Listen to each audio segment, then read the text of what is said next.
आज हम दो प्रश्नों की चर्चा करने वाले हैं। पहला प्रश्न ये है कि कुशल वक्ता का लक्षण क्या है।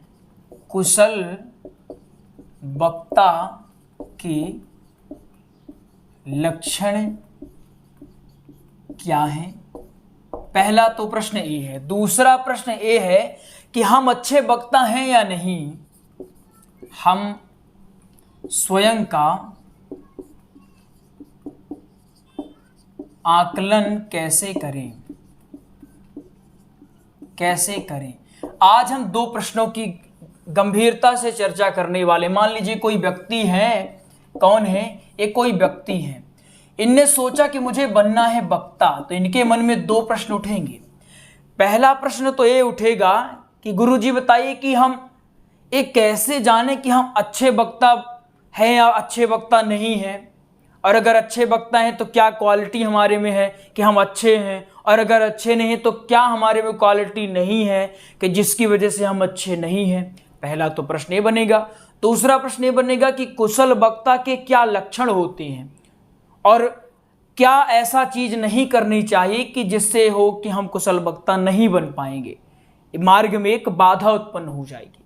आइए इसी में गंभीरता से चर्चा करते हैं। तो जय जय राधे श्याम, कैसे हैं आप लोग। विश्वास है बहुत ही कुशल मंगल होंगे और उतने ही कुशल मंगल ढंग से आपका दिन भी चल रहा होगा। अगर आप नए हैं तो वीडियो को लाइक कर लीजिए और कमेंट में राधे राधे बिल्कुल लिख दिया करिए, ताकि हमें पता चल सके कि आप में से कितने लोग देख रहे हैं और कहां से देख रहे हैं, ये भी अगर हो सके तो लिख दें। आइए हम समझने का प्रयास करते हैं। मान लीजिए एक व्यक्ति है, कौन है ये, कोई व्यक्ति है, इनने विचार किया मुझे बनना है वक्ता, तो क्या क्या क्वालिटी होनी चाहिए। तो पहली जो क्वालिटी है या पहली योग्यता है वो है धीर। धीर का मतलब ये होता है आपको आवेशित नहीं होना है। कितना भी क्रोध आ रहा है वहां आपको शांत रहना है। क्रोध के समय में हमेशा ये प्रयास करें कि वहां आप मौन रहें। मौन बहुत बढ़िया हथियार है अगर क्रोध आपको आ रहा है। तो अगर आप में ये योग्यता है कि आप धीर हैं, आप गंभीर हैं, आपको कोई कुछ भी दो बातें कह रहा तो आप वहां उकसते नहीं हैं। अभी तो आपकी क्या हालत होगी, अभी आपको किसी ने दो बातें की, आप उसको चार बातें सुना करके वहां से निकलती हैं। ये नहीं होना चाहिए। आप एक वक्ता बनने के मार्ग में जा रहे हैं, यहां आपको तरह तरह की बातें सुननी पड़ेगी, इसलिए आप में योग्यता होनी चाहिए कि आप धीर रहें। कुछ ऐसी बातें हो रही तो उनको समझें और सहने की आदत डालें। हर जगह आप ना सहें चलता है, लेकिन अधिकतर आपको सहना ही पड़ेगा। हो सकता है आपको पब्लिक के बीच में कोई आप बोल दे, क्योंकि वहाँ अच्छे और बुरे आपके चाहने वाले भी होंगे और हेटर्स भी आपके होंगे। तो हो सकता है आपके हेटर्स कुछ आपको बोलें, तो वहाँ आपको उकसना नहीं है, वहाँ आपको धीरता बनाए रखना है, धीर रहना है, गंभीर रहना है, सहज रहना है। पहली योग्यता है। अगर आप में योग्यता है तो आप एक कुशल वक्ता हैं, बधाई हो। दूसरी योग्यता आपकी क्या होनी चाहिए, सीखने की इच्छा। क्या, सीखने की इच्छा।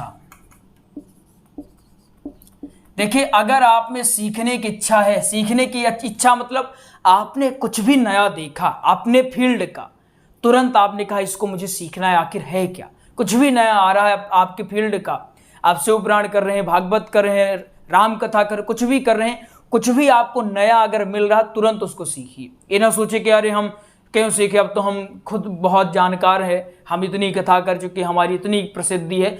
एक कतई नहीं सोचना है। अगर ये आपने सोचना प्रारंभ कर दिया तो आप कितने भी अच्छा वक्ता हैं धीरे धीरे नीचे ही आ जाएंगे। इसलिए सीखने की इच्छा, और कहीं से भी सीखने को मिल रहा है, कहीं से भी किसी से भी सीखने को मिल रहा, बिल्कुल सीख लेना ही एक कुशल वक्ता के लक्षण है। अगर ये आप में लक्षण है तो बधाई हो, आप एक कुशल वक्ता है।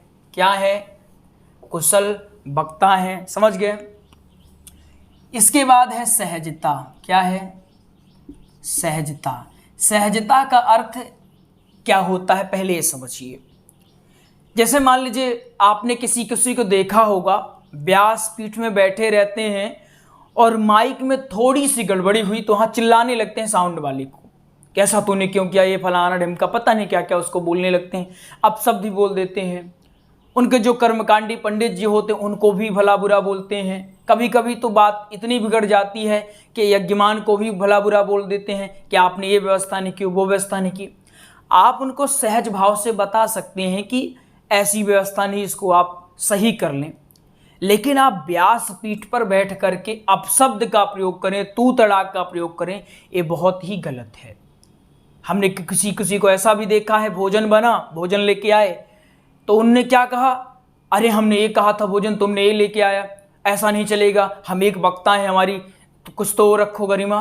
तो आप एक वक्ता हैं, अगर कोई वहाँ भूल हो भी रही तो उनको सहजता से समझाएं और कहें कि आपने जो किया ये सही नहीं था, इसको थोड़ा सुधार आप कर लीजिएगा।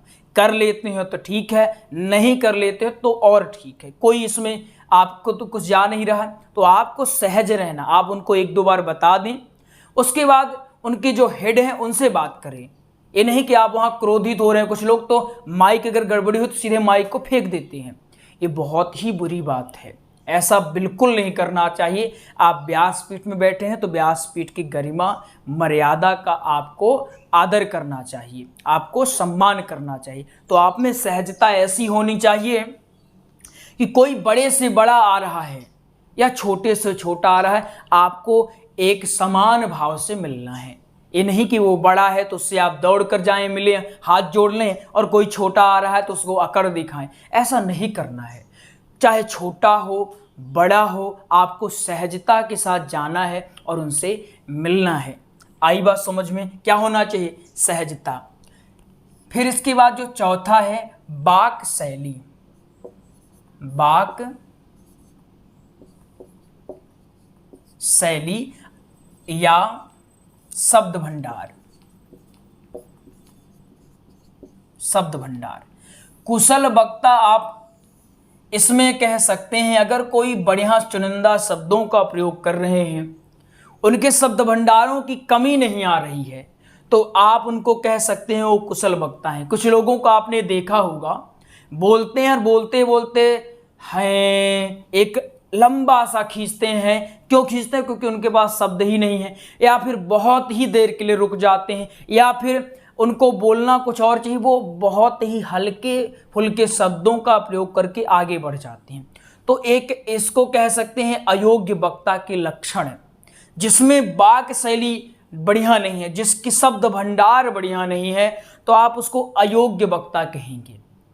तो योग्य वक्ता कौन है? आपका शब्द भंडारण कुशल होना चाहिए, योग्य होना चाहिए, सुदृढ़ होना चाहिए। ये नहीं कि आप हल्के फुल्के शब्दों का प्रयोग कर रहे हैं, आप भारी भरकम शब्दों से बच रहे हैं। आपको न ज़्यादा भारी भरकम शब्दों का प्रयोग करना है और न ज़्यादा हल्के फुल्के शब्दों का प्रयोग करना है। आई बात समझ में? आपको बढ़िया, जो कि आम जनमानस को भी वो समझ में आए और एक संतुलन भी आपकी वाक शैली में बना रहे, ऐसे आपको बोलना है। शब्द भंडारण के लिए आप क्या कर सकते हैं? आप बुक पढ़िए। क्या पढ़िए? बुक पढ़िए। आप जो योग्य वक्ता हैं उनको सुने। क्या करें? सुने।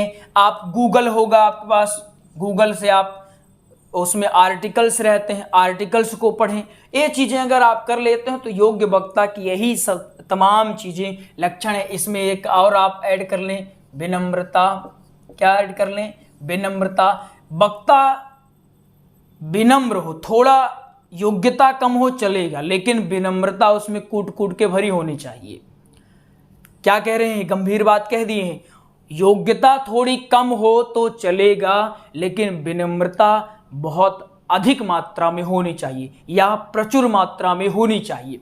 विनम्रता का अर्थ, आप विनम्रता और सहजता को साथ ले सकते हैं, लेकिन थोड़ा इसमें डिफरेंट हो जाता है विनम्रता और सहजता में। तो सहजता तो होनी चाहिए, लेकिन विनम्रता उससे भी अधिक होनी चाहिए। विनम्रता का अर्थ क्या होता है? आप भले ही व्यासपीठ में बैठे हैं, अगर कोई आ रहा आपसे बड़े हैं या छोटे जैसे भी हैं, तो आपको उनसे विनम्र भाव से, अगर वो आपको प्रणाम कर रहे हैं तो ये नहीं कि बस हो गया एकदम, अगर वो आपको प्रणाम कर रहे हैं तो आप भी बढ़िया हाथ जोड़कर उनका अभिवादन कर सकते हैं। ऐसे आपको करना है, ये विनम्रता होनी चाहिए। आप एक कतई नहीं सोचे कि हम वक्ता हैं, हम कथा कर रहे हैं तो हम ही ब्रह्मा हैं, अहम ब्रह्मास्मि। ये आपको कभी नहीं सोचना चाहिए कि हम तो कथा कर रहे हैं तो हम ही ब्रह्म महाविष्णु सब कुछ हैं, बाकी कुछ भी नहीं है। तो आपकी विनम्रता ऐसी होनी चाहिए कि आपसे छोटे बच्चे मिलें या फिर कोई बहुत बड़ा पद औहदा लिए कोई व्यक्ति मिले, आपके पास एक समान संतुलन भाव होना चाहिए दोनों से मिलने के लिए। इसलिए सहजता और विनम्रता हमने अलग अलग इसलिए लिखा ताकि आप दोनों में मेहनत करें। इसीलिए 2 बार इसको बताए हैं, हालांकि किसी में दोनों आ सकते थे, लेकिन 2 बार बताने का अर्थ यह है कि ये ज़्यादा मोस्ट है। क्या है? ये ज़्यादा मोस्ट है। तो आइए आपको एक जानकारी देते हैं, इसके बाद हम इस क्लास को एंड करते हैं यहीं पर। जानकारी क्या है? हमने भागवत जी का श्री राम कथा का व सत्संग का हमने प्रॉपर नोट्स तैयार करवा दिया है। ये नोट्स आपको PDF फाइल में मिलेगा। भागवत जी का नोट्स आपको 489, श्री राम कथा का नोट्स 1449 और सत्संग का नोट्स आपको 441 रुपये मिल जाएगा। इसके लिए आप 8269386376 इस नंबर में कॉल कर लें। आपको नोट्स की और जानकारी भी दे दी जाएगी और आपको नोट्स भी उपलब्ध करवा दिया जाएगा। आइए मिलते हैं अगले प्रसंग में, तब तक के लिए जय जय श्री राधे श्याम।